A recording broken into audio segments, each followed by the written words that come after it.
So welcome back again students. Class ninth में political science का second chapter चल रहा है इस समय। और इस चैप्टर का जो नेम है वो कॉन्स्टिट्यूशनल डिज़ाइन। कॉन्स्टिट्यूशनल डिज़ाइन का मतलब है कि इंडियन कॉन्स्टिट्यूशन को या किसी भी कंट्री के कॉन्स्टिट्यूशन को किस तरीके से उसको डिज़ाइन किया जाता है, फ्रेमिंग की जाती है और फिर उसको पब्लिक के लिए फॉलो करने के लिए छोड़ दिया जाता है। तो उसके पहले ये जो डिज़ाइनिंग होती है किसी कंट्री का, जो कॉन्स्टिट्यूशन है, वहाँ का संविधान है, वो कैसे बनता है, उसमें वो क्या चीज़ें इंक्लूड की जाती हैं जो उस कंट्री के लोगों के लिए और वहाँ की गवर्नमेंट के लिए इम्पोर्टेंट है, उसको समझने के लिए ये चैप्टर फॉर्म किया गया है, कॉन्स्टिट्यूशनल डिज़ाइन। और यहाँ एक चीज़ हम लोग ये भी देखेंगे कि दुनिया में और अपने ही देश में, इंडिया में, कॉन्स्टिट्यूशन में कौन कौन से ऐसे पॉइंट्स, कौन कौन से ऐसे कॉन्सेप्ट लिए गए हैं और उनका बेस क्या था। आखिर ये कॉन्स्टिट्यूशन ऐसा ही क्यों बनाया गया, किसी दूसरे टाइप से क्यों नहीं बनाया गया। तो इन चीज़ों को समझने की कोशिश हमें करनी है।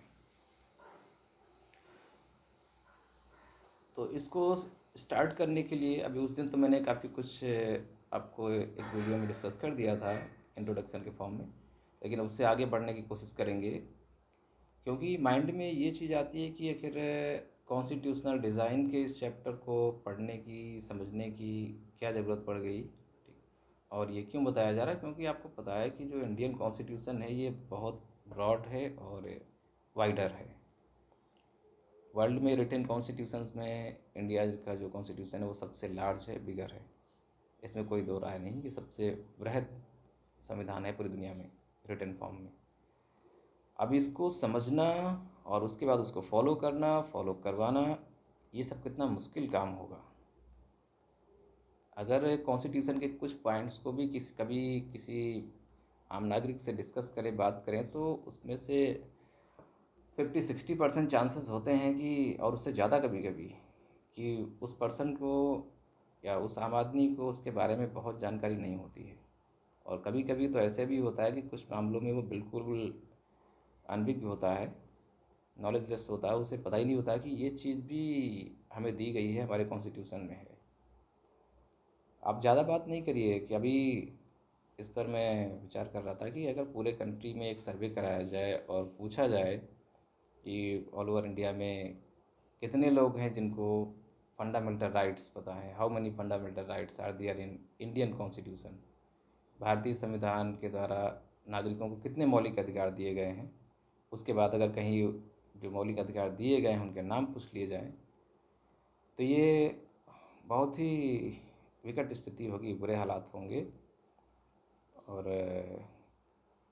लगभग लगभग आप मान लीजिए, ऐसा जब एक नॉर्मल सर्वे किया गया, पूछा गया लोगों से, तो ये दिखता है लगभग कि 50% से ज़्यादा लोगों को तो ये पता ही नहीं है कि इंडियन कॉन्स्टिट्यूशन में जो फंडामेंटल राइट्स हैं वो कितने हैं। More than 50% people don't know how many fundamental rights are there in Indian constitution. उनको तो यही नहीं पता है कि 6 मौलिक अधिकार भारतीय संविधान में दिए गए हैं। अगर शायद ये सभी के लिए, क्या मैं अपने लिए भी कह रहा हूँ, अगर मैं इस सब्जेक्ट का टीचर नहीं होता, इस सब्जेक्ट में इन्वॉल्व नहीं होता, स्टडी नहीं कर रहा होता, तो हो सकता है मुझे भी नहीं पता होता है कि फंडामेंटल राइट्स कितने होते हैं। और जब बात आ जाएगी उन राइट्स के नेम की, वो कौन कौन से राइट्स हैं, ज़रा उनका नाम बताइए और ये उनके अंदर क्या मैटर है, उसको एक्सप्लेन करने की अब जानकारी की बात आएगी, तो ये परसेंटेज तो फिर और भी बहुत ऊपर चला जाएगा। ये मान लीजिए फिर ये 70-80 पहुँचने वाला है। 70-80% लोग होंगे जो फंडामेंटल राइट्स के नेम और उनके अंदर जो मैटर है वो शायद मुश्किल से ही पता होगा। कुछ ही कैटेगरीज़ हैं। आप इसमें से जजेस को ले लीजिए, एडवोकेट लॉयर्स को ले लीजिए, लॉ के स्टूडेंट्स हो गए, पॉलिटिकल साइंस के स्टूडेंट्स और प्रोफेसर हो गए, टीचर हो गए, और जितना भी एक थोड़ा सा हाईली एजुकेटेड जो कैटेगरी है पूरे कंट्री की, उनको अगर हम लोग छोड़ दें, और मुझे नहीं लगता कि वो 20-25% से ज़्यादा हैं, तो उसके अलावा 80% के आसपास यही एवरेज निकलेगा कि उनको फंडामेंटल राइट्स के नेम और उसके अंदर क्या कॉन्सेप्ट है, क्या प्रोविज़न है, वो शायद नहीं पता है। तो इन्हीं सब बातों को ध्यान में रखते हुए कि जहाँ पर इतनी मुश्किल स्थिति परिस्थिति है कि जो सबसे एसेंशियल कंडीशन है और इंडियन सिटीजन्स के लिए इम्पोर्टेंट कॉन्स्टिट्यूशनल जो प्रोविज़न है फंडामेंटल राइट्स का, जब उसी को लोगों को किसी चीज़ के उसके बारे में ही जानकारी नहीं है और उसी को इतना लोग इग्नोर कर रहे हैं, उससे इतना डिस्कनेक्टेड हैं, तो बाकी जो 395 टोटल आर्टिकल्स हैं कॉन्स्टिट्यूशन में और शेड्यूल्स हैं, उनके अंदर कहाँ कहाँ पर क्या क्या है, इसको भाई कौन बैठ के पढ़ेगा। तो ये बहुत मुश्किल काम हो जाता है। तो यहीं से सवाल उठ जाता है कि हम जिस देश में और जहाँ पर रह रहे हैं वहीं के संविधान रूल्स लॉज को नहीं जानते हैं, फिर जब ये चाहे अनचाहे रूल्स लॉज लोगों से ब्रेक होते हैं, फिर उनको पनिशमेंट मिलता है, जुडिशरी उनको पनिश करती है। बहुत सारे केसेस में यही आता है कि लोगों को तो ये नहीं पता है कि ये भी किसी का फंडामेंटल राइट है और इसको एक्सप्लॉइट करना ऑफेंसिबल है, दंडनीय अपराध है। तो ये सारी गलतियाँ ऑटोमेटिकली सिटीजन से होती रहेंगी। क्यों? क्योंकि उनको कॉन्स्टिट्यूशन उनके लॉज के बारे में जानकारी नहीं है। जब उन्हें ये नहीं पता है कि ये गलत है तो भाई वो कैसे मानेंगे? उनको तो लगेगा हम सही कर रहे हैं, हमें तो नहीं पता कि ये गलत है। तो इसको समझने के लिए ही ये कॉन्स्टिट्यूशनल डिज़ाइन ये चैप्टर इंक्लूड किया गया है और इसमें समझाने की बताने की कोशिश की गई है कि वो सभी स्थितियाँ परिस्थितियाँ कंडीशन जिनकी वजह से कॉन्स्टिट्यूशन लिखा गया और वो सारे कॉन्सेप्ट वो ऐसे रूल्स लॉज इंक्लूड किए गए हैं जिनको इंडियन सिटीजन्स को ज़रूरत थी। 1947 में जब देश आज़ाद हुआ, उसके बाद जब कॉन्स्टिट्यूशन इन्फोर्स हुआ 1950 में, तो इस दौरान में जब वो उसमें बहुत सारी चीज़ें लिखी गई, रूल्स लॉज बनाए जा रहे थे, तो भारतीय राष्ट्रीय आंदोलन के समय भारतीय लोगों ने और उससे भी पहले भारतीय जनता ने जिन समस्याओं को, जिन कठिनाइयों को महसूस किया, जिनसे वो गुजर रहे थे, सैकड़ों हज़ारों साल से संघर्ष करते आ रहे थे, और वो अधिकार, वो चीज़ें, वो रिलीफ उनको नहीं मिल पा रही थी, तो उन्हीं को ध्यान में रखते हुए कॉन्स्टिट्यूशन को डिज़ाइन किया गया कि अब इस इंडिपेंडेंट इंडिया में वो सभी फ्रीडम्स, इक्वलिटीज़ और राइट्स और लोगों को उनके वेलफेयर, उनके कल्याण के लिए वो सुविधाएं मिलनी चाहिए जो आज तक सैकड़ों साल तक उनको नहीं मिली। क्योंकि वेलफेयर स्टेट है, डेमोक्रेटिक कंट्री है, तो यहाँ पर सबका भला देखा जाएगा।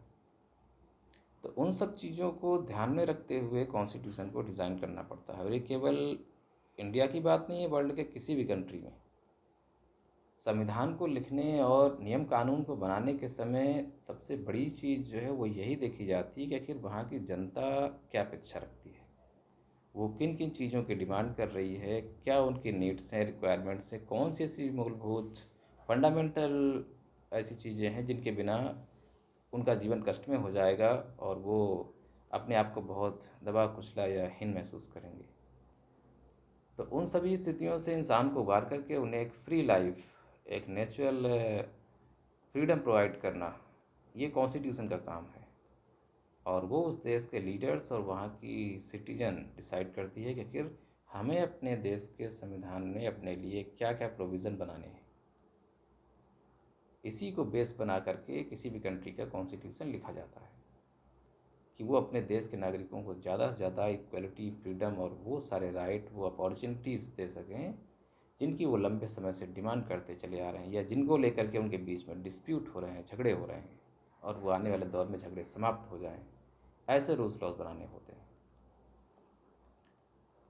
तो ये मेन बेस होता है और इस पूरे चैप्टर में आपको यही दिखेगा बार बार कि संविधान को, कॉन्स्टिट्यूशन को लिखने का जो बेस होता है, बैकग्राउंड होता है, वो कहाँ से आता है, वो कैसे तैयार किया जाता है। तो आपको बता दें कि वो कॉन्स्टिट्यूशन रूल्स लॉज का जो बैकग्राउंड है वो उसी कंट्री के, चाहे अपना इंडिया हो या कोई दूसरा कंट्री, उस कंट्री के जो पहले उसका जो हिस्टोरिक एज है, उसकी जो हिस्ट्री है, उसका जो इतिहास है, जनता ने जो संघर्ष किया है अपने उस पुराने इतिहास में, वहाँ से वो चीज़ें, वो कॉन्सेप्ट निकल करके आते हैं कि हमें अपने कॉन्स्टिट्यूशन में ये रखना है और ये नहीं रखना है।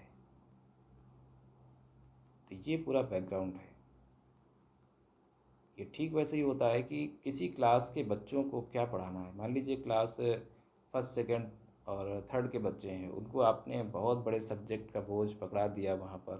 ठीक, अभी उनको ठीक से रीडिंग राइटिंग भी नहीं आती है, अभी वो गिनती पहाड़ी ही सीख रहे हैं, और आप उनको बहुत बड़ी कॉन्सेप्चुअल चीज़ें पकड़ा देंगे तो वो कैसे समझ पाएंगे? ये उनके आउट ऑफ सिलेबस या फिर आउट ऑफ अंडरस्टैंडिंग हो जाएगा, वहाँ पर वो उसको कैच नहीं कर पाएंगे। वो सिर्फ बोरिंग और उनको झुंझलाहट के अलावा कुछ नहीं देगा। तो ऐसे ही यहाँ पर भी है कि जिस स्टैंडर्ड के स्टूडेंट होते हैं उसकी उस स्टैंडर्ड के अकॉर्डिंग, उनकी अंडरस्टैंडिंग पावर के अकॉर्डिंग ही उनको सिलेबस और वो चीज़ें प्रोवाइड की जाती हैं जिसको वो सीखेंगे समझेंगे। फिर उससे आगे का स्टेप अगली क्लास में, फिर उससे आगे का स्टेप अगली क्लास, नेक्स्ट क्लास में, ये चलता है। और इससे धीरे धीरे क्या होते हैं, वो चीज़ों को समझते हुए आगे बढ़ते चले जाते हैं। तो कॉन्स्टिट्यूशन और इसकी पूरी डिज़ाइनिंग में भी यही चीज़ आती है कि स्टेप बाय स्टेप धीरे धीरे चीज़ों को समझते हुए आगे बढ़ना होता है। तो संविधान को जानने से पहले, उसको पढ़ने से पहले तो उसकी डिज़ाइनिंग ही इम्पॉर्टेंट है कि आखिर वो कैसे डिज़ाइन किया गया, कैसे बना है, उसके अंदर क्या क्या है, यही चीज़ें क्यों रखी गई, कुछ और क्यों नहीं रखा गया।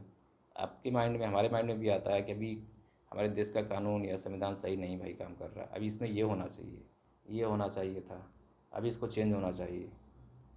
तो ये सब चीज़ें क्यों आती हैं? क्योंकि सिटीजन्स डिसाइड करते हैं कि इसमें क्या रखना क्या नहीं रखना।